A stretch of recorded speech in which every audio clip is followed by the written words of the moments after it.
மீண்டும் சசிகலா அரசியலுக்கு திரும்பியிருப்பது குறித்து அதிமுக பொதுச் செயலாளர் எடப்பாடி பழனிசாமி கலாய்த்து பேசியுள்ளார். இன்றைக்கு தனியாரிடமிருந்து இன்றைக்கு போக்குவரத்து ஊழியர்களை பணியமர்த்துவது கண்டிக்கத்தக்கது. இன்றைய தினம் நான் ட்வீட்டில் விட்டுருக்கிறேன்.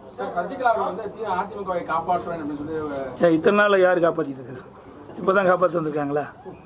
இது என்ன ரீஎன்ட்ரி? என்ன வேலைக்கு போகிறதா? எனக்கு வேலைக்கு போயிட்டு இருந்து ஒரு 3 வருஷம் நின்று விட்டு மறுபடியும் வேலைக்கு சேர்ந்துக்கலாம். 2021 என்ன சொன்னாங்க? நான் பொது வாழ்விலிருந்து விலகி விட்டேன்னு சொன்னாங்க. இப்போ ரீஎன்ட்ரிங்கிறாங்க. இத்தனை நாள் கட்சி காப்பாற்றினது யாரு? தொண்டன். நீட் தேர்வு விவகாரத்தில் கடந்த ஆட்சி உங்களை விமர்சனம் பண்ணாங்க. இப்போ 3 வருஷம் ஆயிடுச்சு, ஆனால் இன்னும் விளக்கு பெற முடியல.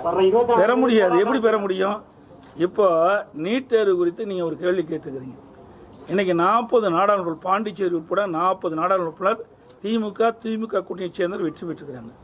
கடந்த முறை 39க்கு 38 பேர் வெற்றி பெற்றாங்க. அப்பொழுதாவது நாடாளுமன்றத்தில் மத்திய அரசுக்கு அழுத்தம் கொடுத்து நீட் தேர்வுக்கு ஒரு பரிகாரம் தேடி இருக்கலாம். அப்பவும் விட்டுட்டாங்க. இப்போ 40 நாடாளுமன்ற உறுப்பினர் தமிழ்நாட்டை சேர்ந்தவர்கள், பாண்டிச்சேரி சேர்ந்தவர்கள் வழங்கி இருக்கிறார்கள் திமுக கூட்டணிக்கு. இப்பொழுதாவது நாடாளுமன்றத்திலே தமிழ்நாட்டு மக்களுடைய குரலை அழுத்தமாக நாடாளுமன்றத்திலே தெரிவித்து அழுத்தம் கொடுத்து நீட் தேர்வுக்கு விலக்கப்பெற வேண்டும். ஏன்னா அவங்களுக்கு தான் அந்த அதிகாரம் இருக்குது. எங்கிட்ட அந்த அதிகாரம் இல்லை. வெறும் போராட்டம் பண்ணி இதெல்லாம் கண் துடைப்பு.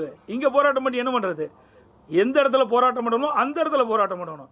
இது காவிரி நதிநீர் பிரச்சனை வந்தது, அதிமுக பாரதிய ஜனதா கூட்டணியில் இருந்தது. உச்சநீதிமன்றம் அளித்த தீர்ப்பை மத்திய அரசு காலம் கடத்தியது. அதை கண்டித்து அனைத்து இந்திய அண்ணா திராவிட முன்னேற்ற கழக நாடாளுமன்ற 37 பேர் ஒருமித்த கருத்தோடு தமிழ்நாட்டு விவசாயியுடைய கருத்து. செய்திகளை உள்ளது உள்ளபடி தெரிந்து கொள்ள ரெஃப்ளெக்ட் நியூஸை சப்ஸ்கிரைப் பண்ணுங்க.